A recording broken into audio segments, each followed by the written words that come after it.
देखो यार, तुमने बहुत लोगों के मुंह से सुना होगा कि लुक्स डजंट मैटर, और इंटरनेट पे भी इस चीज को भर भर के प्रोपेगेट किया जाता है। बट रियलिटी पता है क्या है? Looks do matter. अब सवाल ये है कि कोई बंदा अट्रैक्टिव है या नहीं है, ये किस चीज पे डिपेंड करता है। अब as a human by nature हमें सिर्फ वही चीजें अच्छी लगती हैं जो सिमेट्रिकल होती हैं, चाहे फिर कोई ऑब्जेक्ट हो, घर हो, गाड़ी हो, या फिर इंसान ही क्यों ना हो। यानी कि जो लोग जिनका फेस सिमेट्रिकल होता है वो हमें ज्यादा अट्रैक्टिव लगते हैं। अब एग्जांपल के लिए आपको मैं एक दो फोटोज दिखाता हूँ। Left hand side equal to right hand side है, तो फेस कितना ब्यूटीफुल लग रहा है और कितना सिमेट्रिकल लग रहा है। ठीक, ये तो रहे आइडियल केसेस।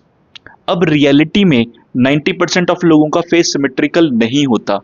ठीक है, उनमें से माइनर असिमेट्री सब में ही होती है।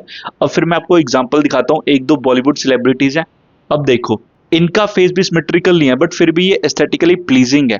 ठीक, माइनर एसिमेट्री सब में होती है। एग्जांपल के लिए आप मेरा फेस देख लो, इसमें भी हल्की सी असिमेट्री है। अब कुछ केसेस होते हैं जिसमें मेजर एसिमेट्री होती है। अब उसके एग्जांपल ये देखो, अब इनको किसी तरह की सर्जरी या ट्रीटमेंट की जरूरत है। ठीक है, ये ऐसे नॉर्मली ठीक नहीं हो सकते। बट अगर आपके फेस पे एक माइनर एसिमेट्री है, वो ठीक हो सकती है। उसके लिए कुछ एक्सरसाइज है और कुछ प्रिवेंशन है जो मैं आपको आगे चल के बताऊंगा। बट पहले ये पता लगाते हैं कि आप ये कैसे चेक करेंगे कि आपको माइनर एसिमेट्री है या मेजर एसिमेट्री है। देखो, सबसे पहली बात तो ये, अगर आपको कोई सामने से थर्ड पर्सन ये चीज बोलता है कि भाई तेरा नाक टेढ़ा है या तेरी जॉ लाइन थोड़ी टेढ़ी है, तेरा फेस ज्यादा ही टेढ़ा है, इसका मतलब ये तो है आपको मेजर एसिमेट्री है। इसको आप नेचुरली या किसी एक्सरसाइज से ठीक नहीं कर सकते। ठीक है, इसके लिए आपको डॉक्टर से कंसल्ट करना पड़ेगा, कोई सर्जरी या किसी तरह का कोई ट्रीटमेंट होगा वो करवाना पड़ेगा। बट आपको अगर माइनर एसिमेट्री है, यानी कि आपको खुद को शीशे में देख के लगता है मेरा नाक हल्का सा टेढ़ा है या मेरा मेरा फेस थोड़ा सा राइट साइड को टिल्टेड है। ठीक है, बट सामने वाले को जब आप ये चीज बोलते हो कि मेरा नाक टेढ़ा लग रहा है, वो कहता है नहीं यार बिल्कुल ठीक है। ठीक है, तो इसका मतलब है आपको एक माइनर एसिमेट्री है, यानी कि आपको सबकॉन्शियसली ये लगता है टेढ़ा है। हो सकता है रियलिटी में थोड़ा सा टेढ़ा हो भी, बट इन सब चीजों को ठीक किया जा सकता है। सबसे पहले मैं आपको बताऊंगा प्रिवेंशंस जो इस चीज को आगे ना बढ़ने दें। सबसे पहली बात, सनलाइट। जब आप ज्यादा टाइम तक सनलाइट में अपना एक एरिया एक्सपोज करते हो, उससे क्या होता है, उसकी स्किन थोड़ी सी लूज हो जाती है, जिसकी वजह से आपको एसिमेट्री लग सकती है। बट हाँ, ऐसा कोई ये ऐसा उसको मेजरली इम्पैक्ट नहीं करता है। ठीक है, बट फिर कोशिश करना कि आप किसी एक साइड को अपने ज्यादा टाइम तक सन में एक्सपोज ना करना।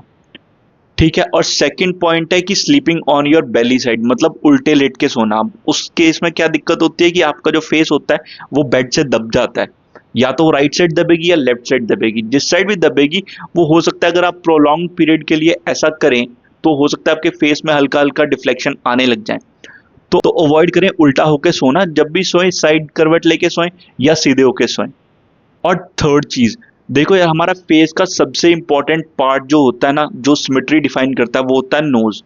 ठीक है, और बहुत कम लोग होते हैं जिनका नोज पूरा एस्थेटिकली प्लीजिंग होता है, एक परफेक्ट शेप में होता है। बट अगर आप उनमें से हैं तो अवॉइड करना आपके नोज पे कोई भी किसी तरह की इंजरी ना हो या कोई सिवियर चोट ना लगे जिसकी वजह से आपकी नोज की शेप खराब हो जाए। अब देखो, जो बॉक्सर्स होते हैं उनका नाक जो है टेढ़ा सा होता है, अजीब सा पिचक जाता है पंच वगैरह बजने की वजह से, तो इस वजह से उनका फेस बड़ा सा डिस्टॉर्टेड सा टेढ़ा सा लग रहा है, तो देखने में इतना प्लीजिंग नहीं लगता। तो कोशिश करना अपने नाक को हमेशा बचा के रखना।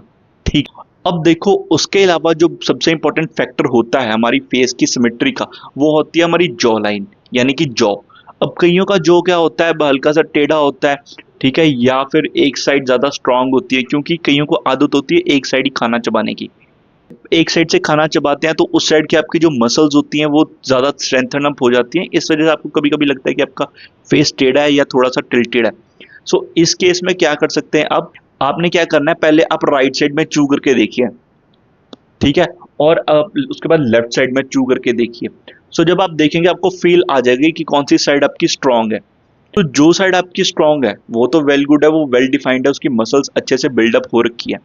ठीक है, अब जिस साइड आपको वीक लगती है उस साइड आप चिंगम च्यू कर सकते हैं।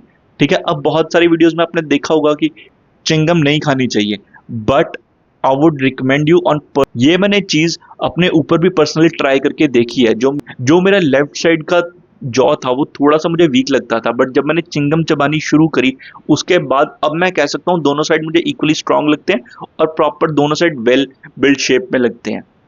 अब च्यूइंग एक्सरसाइज कर सकते हो अपने जॉ को एक प्रॉपर शेप में लाने के लिए। ठीक, एक एस्थेटिक जॉ लाइन बिल्ड करने के लिए आप म्यूइंग एक्सरसाइज कर सकते हो। अब इस पे आपको इंटरनेट पे हजारों वीडियोस मिल जाएंगी म्यूइंग एक्सरसाइज की, but most of the people गलती क्या करते हैं, जो आप अपनी टंग की टिप है यानी कि इसको आप ऊपर तो लगाते हो, अब उसमें मोस्ट ऑफ द पीपल गलती क्या करते हैं कि अपनी सिर्फ टंग को अपनी अपर साइड पे टच करते हैं माउथ के। ठीक है, बट आपको क्या करना है, आपकी टंग के पीछे का हिस्सा जो ऊपर तक टच हो सकता है उसको कंप्लीट टच करना है, यानी ये आपका माउथ का एरिया और ये आपकी टंग है, तो आप इसको ऐसे प्रॉपर टच करेंगे। ठीक, और बहुत लोग ये भी गलती करते हैं कि वो अपनी टंग से अपने टीथ्स को पुश करते हैं, जिसकी वजह से ये भी पॉसिबिलिटी है कि आपके टीथ्स थोड़े से बाहर को आ जाए। तो अगर ऐसा होगा तो आपकी फेस की शेप बिगड़ जाएगी, तो ये मत करें, अपनी टंग से अपने टीथ्स को पुश ना करें। एक मैं आपको और चीज सजेस्ट करता हूँ, वो उनके लिए जिनको प्रॉपर बियर्ड आती है। सो अगर आपकी जॉ लाइन अच्छी नहीं है या आपकी फेस में हल्की सी एसिमेट्री है तो आप अपनी बियर्ड को रख सकते हैं। सो बियर्ड की आप शेप ऐसे कर सकते हैं कि तो वो आपको एक परफेक्ट सिमेट्री दें, जिसकी वजह से आप थोड़े से ज्यादा एस्थेटिक प्लीजिंग लगें। बट फिर ये उनके लिए जिनको बियर्ड आती है।